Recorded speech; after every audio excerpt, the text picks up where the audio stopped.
today, I'm just going to share with you one or two things that maybe can give you an insight about what is happening in Africa. So I'm not here to give you an academic lecture because I know that with your experience, I cannot be in position to do that. But I'm just going to share with you my experience and some of the things that maybe could be like done, what can we improve on, and how can we make a better meaning out of that. So is the connection okay? Okay. So I'm just okay, great. So with your kind permission, I want to share a little screen and maybe it will help me to do one or two things. So I'm just going to share my screen, and I know that as experienced as you are, you will be able to like follow through and do that. So just give me a minute for me to be able to share. Right. I hope you can all see my screen. Yes. Great. So voices of innovation in Africa. So the first, why am I giving this, or why have I accepted to speak here? I'm here to let you appreciate one or two things about what is happening in Africa. And these are my opinions. And I believe that at the end of the day, someone should get an opinion that maybe can trigger some opportunities in the near future, and how innovation is shaping the world, or whatever the purpose is that you are here to. Maybe someone will get a word that may help that person. So I want to start with some basic things that like some of the innovations, young people doing great things in Africa. And I'm just going to highlight a lot of them. And at the end of the presentation, we are going to get to connect the dots. So first, you can see on your screen, it's a young guy in Africa, and I'm taking Africa as perspective. A young guy called Kevin Odati, and he is an inventor. Maybe not the type of invention you are looking for, right? Maybe not the type of flashy cars that you are looking for to be able to develop, or for you want to see those Lamborghinis and stuff. No, but this is an individual young guy who is in his like senior high school, and he thought of an idea. He said, I want to do something, like I want to build a car. I have that kind of like mind to invent things. I want to create opportunities for people. I want to be able to build something. And when he started, his parents, like who mostly, you can see the mother, he's standing with the mother, the teacher is also there, and the father.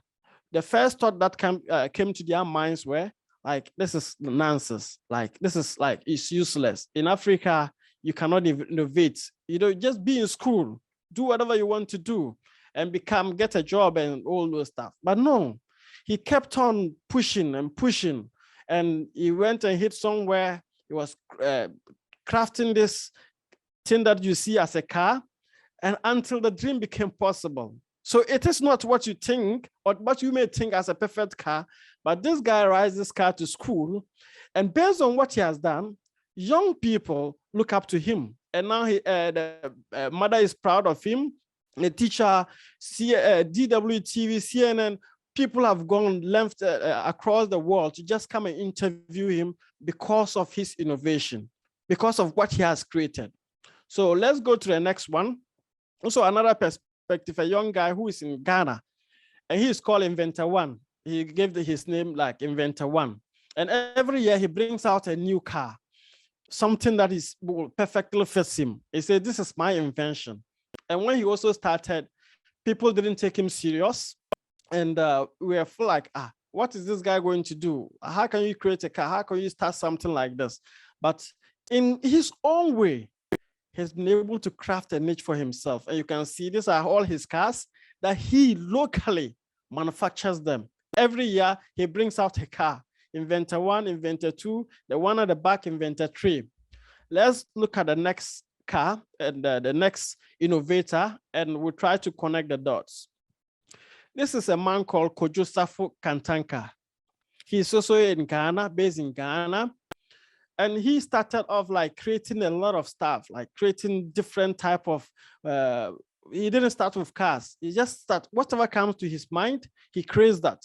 He creates that. Whatever comes to his mind, he tries to create that.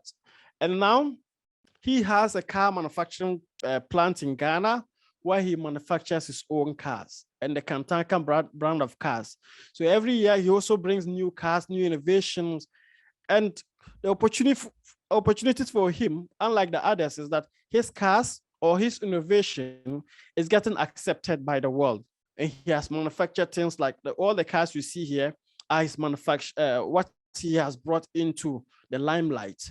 Then two people that will connect the dots, and their story is dear to me. And we have this Kojo Afetej Nico.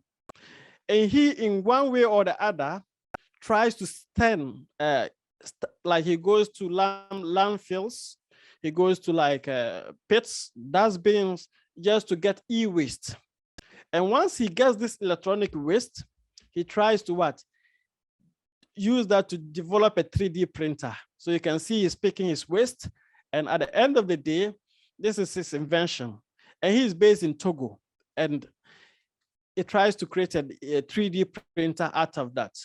And the last person I want to highlight on, and he's maybe going to be the talk of the day, is Ibrahim Mustapha. So he's an artist. So, and his creation is just like to design things like use clothes, use sacks, use like whatever he can find. He just showcased that as art. And you can see these are some of his art on the right that he has showcased. And jute sack bags that women will use in our communities, and they throw them out away. He tries to bring that back to life. And he says, this is my art, and I'm showcasing that. Fortunately for him, he auctioned one of his art pieces for $1 million US. But before that, he had a vision that this is what I want to do. And you can see this picture on top here. You can see he has designed that vision up. And he says that I want to be able to create something whereby young people can dream more. Young people can see what actually other people are seeing in Europe and America. And he drew that up. And you can see down there is his dream becoming reality. And this is now his dream. He wanted to showcase what he is doing. Because once he started, people didn't believe in him like the others. What is art? People don't even know what is art. Like they just know as art as something, a drawing somewhere or something in someone's office. But he has been able to showcase that. And because of what he has showcased, the world accepted his art, and he auctioned one for $1 million US. And he said, no, I'm not going to stop there. I'm going to give other people the opportunity to also see what life is like. And his dream is just to bring these old planes, put them together. And this is his, we call this the red clay studio. This is his studio. And all of these planes are planes that are not functioning. He has gone to buy all these old planes and he has brought them together at one place. Believe you me, where he has positioned these planes, young people, and I'll get to show you those people. And this was when he was bringing the plane from Accra, over 600 kilometers. He had to put this plane on a track and bring it all the way from Accra to Tamale, over 600 kilometers. And the beauty of this is that a lot of people in where he has situated his red clay studio may never have seen a plane physically. And you can see this is the red clay studio where young people just go as a tourism site to see what the planes look like. And that is why I'm passionate about this, is that all the young people that are seeing, 80% of them may never have seen a plane. But because of his innovation, just to bring those planes, people go there, school children, they go there just to see these planes. And he has not stopped there. You can see different people go there just to take pictures and have a feel of this plane. And he has not stopped there. How can he make it better? So in those planes, it's ensured that people can get to learn once they get into the plane. It's not just about seeing it. Yes, they may never have gotten the opportunity to see it, but now that they are seeing it, what is the difference? What can they do with this knowledge? And he teaches people even how to like drone technologies, how to be able to create robots, multi-robots and stuff. And he uses his center to do all these trainings and stuff. But the opportunity here is that, yes, you are in Europe, some of you are based in America and other places, you've seen all these innovations. Yes, this is like an old innovation. Who talks about the plane anymore? When we are talking about going to going to space. But this is important to me. The story of this Ibrahim Mustapha and this guy is important to me.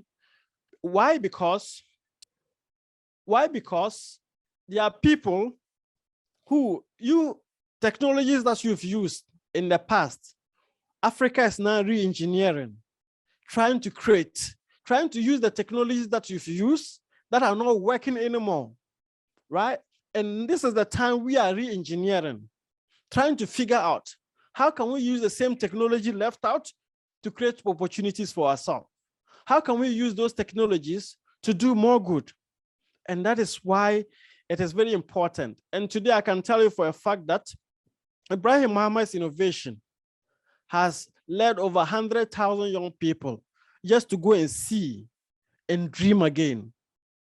And that's what innovation is in Africa.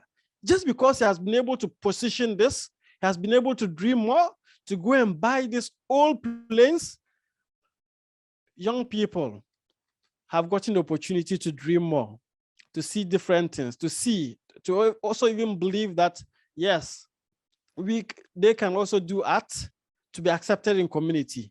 They can be able to create opportunities also just by seeing someone dream more. And based on this, like you've seen, and these are students from villages, students from different places, and they just travel just to see an old plane, just because of the innovation of what Ibrahim Mustapha and stuff, and what he's doing with this. So, and inside the Red Clay studio, a lot of people from different parts of the world just come there to visit and to see whatever is happening there. And the different artists, international media personnel come there to see this. So yes, Africa is now, we are now picking up the pieces. We are now trying to create, how can we use these technologies to create real world problems? How can young people also just dream with a lot of things that are happening with government structures and all the things that are happening in this world? We are now re-engineering, picking up the pieces and building one step at a time, one step at a time. I would have loved to talk about those big technologies that you know about, but I know you know more about M-Pesa, flutter waves, meltwater, those technologies and those innovations may be co-founded in Africa and other places. But I just chose to let you appreciate that, yes, we are picking the pieces, because it seems like Africa is now like a dumping ground whereby all technologies are being given to us. All technologies and people need to innovate and move out of their comfort zone. So we are now moving out of our comfort zones and we are picking up the pieces. So yes, we are not there yet, but I'm just going to assure you that we are getting there one step at a time. And this is the important aspect of it. The world needs Africa, because you've all seen the technologies, latest technologies, virtual realities, you are seeing them. But the real problems are in maybe some parts of India, Africa, and other places. And this is where we need innovations. This is where we need to be able to bring real world, if you are doing robotics or whatever, to test them, to see how we can be able to do that. So in me, if I want to connect the dots, I will just say that, yes, we are getting there. We are not there yet. Young people in Africa, we are getting there and we are picking the pieces. Now that we are seeing the reality of what technology can do, what innovations can do to help young people. Let's take Ibrahim Mustapha, for example. Just that single act that he has performed and bringing those old planes, it has helped a lot of young people to dream more, to know that they can go international even though they don't have the right support, they don't have the government interventions. And I, for once, know the struggles and challenges Ibrahim Mustapha has gone through, that guy, to bring those old planes. A lot of backlash in terms of policy or whatever, trying to prevent him. But he says, no, if I do this, a lot of people will benefit. So he has single-handedly pursued this. And that is the reality of young Africans coming up. If you see a young African innovator, he has gone through a lot of backslash, a lot of pull him down, but he is rising. And he is trying to do whatever he can do just to make sure that the people coming up also get the same opportunities that they are getting. So this is, in short, some of the things that are happening in Africa. And then maybe in the near future, you can get to be part of this. Maybe, but before that, I just want to highlight a little, maybe some of the few challenges that maybe we young Africans may face in the near future. The first challenge we face, and I've mentored a lot of young people, and I know the first challenge I see that we face is that a lot of people think that, yes, it's about donation. So you see a lot of NGOs coming up to be able to like say, okay, let's donate this amount of money. If you donate an amount of money to me, yes, I see it as a donation. I don't see it as a business. So African young people, we are faced with this because UN, UNICEF, and all these big organizations are working in Africa, especially in Ghana. And the story seems to be, we want donations. But no, that is not what will help us grow. It's about business. How can you see young people, young Africans as business partners, not as people that I just want to support him with something small and he goes away with that. Yes, everybody will be comfortable. If you donate to me, I'll be comfortable because I can do whatever I want to do, like the big NGO players. They buy the type of cars they want to ride, they do whatever, pay the salaries, but then there's nothing happening. The story still remains the same. So yes, it's about business, strictly business. If it is business, I can tell you for a fact that if you get the right partnership, if you get the right type of business partnership or investor partnership, there will be a lot of innovations. And I believe that we are going to compete with the world. Africa is going to compete with the world because at the point in time, the world we face, the technologies that we all have will be, maybe they talk about the NFTs, virtual realities, may not solve the problems we face in this world. And COVID is an example that we know that, yes, COVID has come and we're all struggling, whether Africa, Europe, or America, everyone was struggling. But I just know that it is time to step up the game. So my name is Ibrahim Mustapha. Maybe if there are questions, I would like to take them. And I believe that someone has gotten something from this.